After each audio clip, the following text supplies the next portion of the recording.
All right, this problem is an application of partial derivatives. The temperature adjusted for wind chill is a temperature that tells you how cold it feels as a result of the combination of wind speed W in miles per hour and actual temperature T as measured by a thermometer in degrees Fahrenheit. The table below is a multivariable table. It shows the inputs W and T and different combinations of them, and then the output would be F, which is the function, which is the wind chill.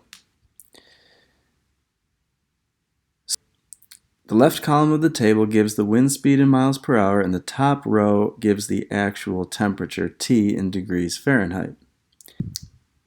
So what we want to do here is we want to use this table in order to estimate the partial derivatives. And to do it, we'll use what's called a symmetric difference quotient, which is similar to the difference quotient in one variable calculus. So first it says estimate FW at the point 15, 15. The first thing I'm going to do is I'm going to locate that point.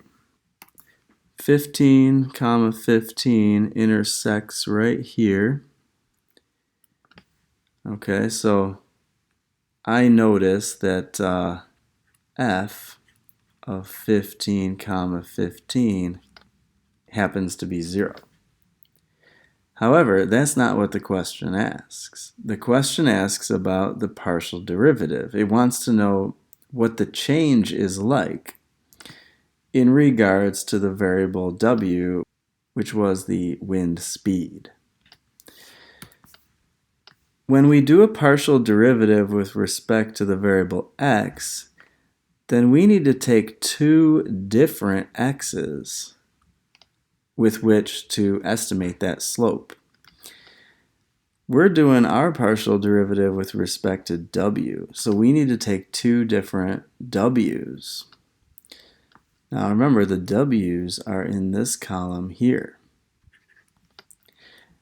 So what we want is we want to hold t constant and pick 2 points near the point in question with which to calculate a slope.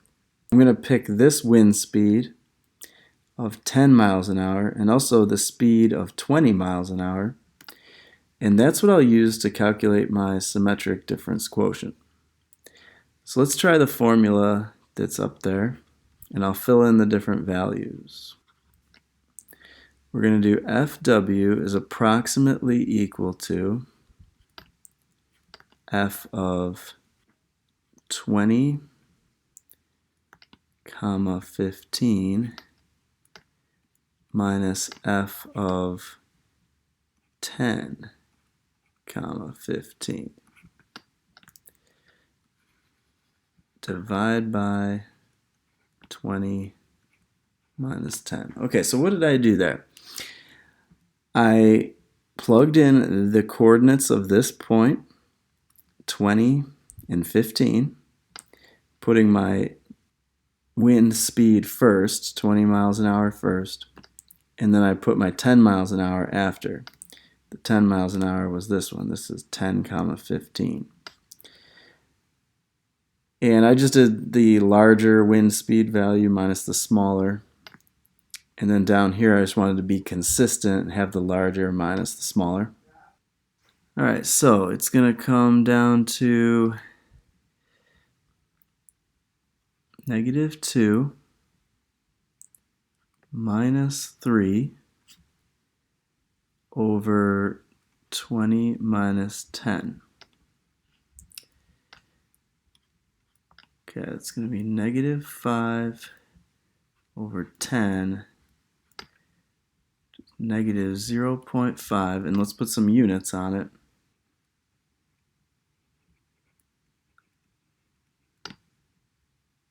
Degrees of wind chill per mile per hour.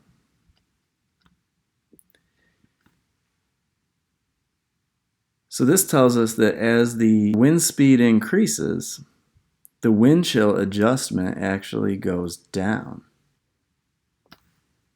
Next problem says find f sub t of 10 comma 5. First, let's locate 10 comma 5.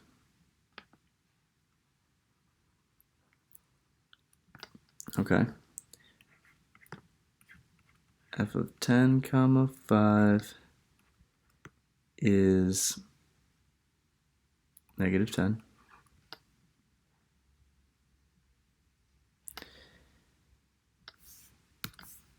But of course, that's not what they're asking for. They're asking for the symmetric difference quotient, this time with respect to temperature.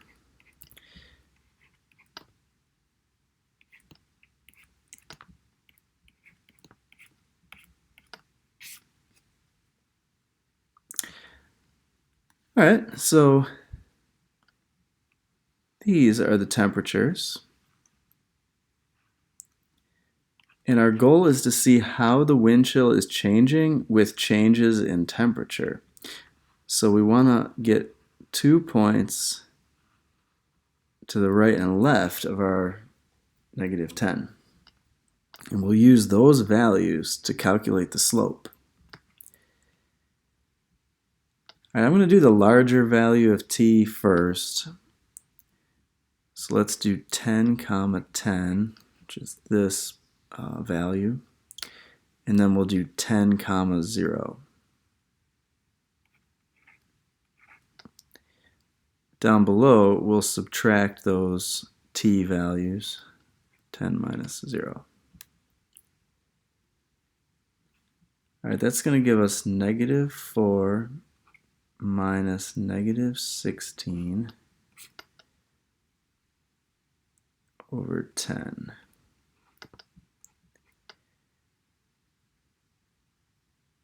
Which is 12 over 10, 1.2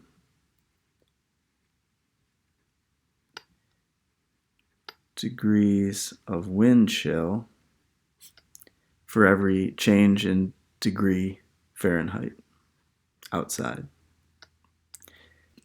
So as the temperature outside increases, the wind chill adjustment tends to increase as well.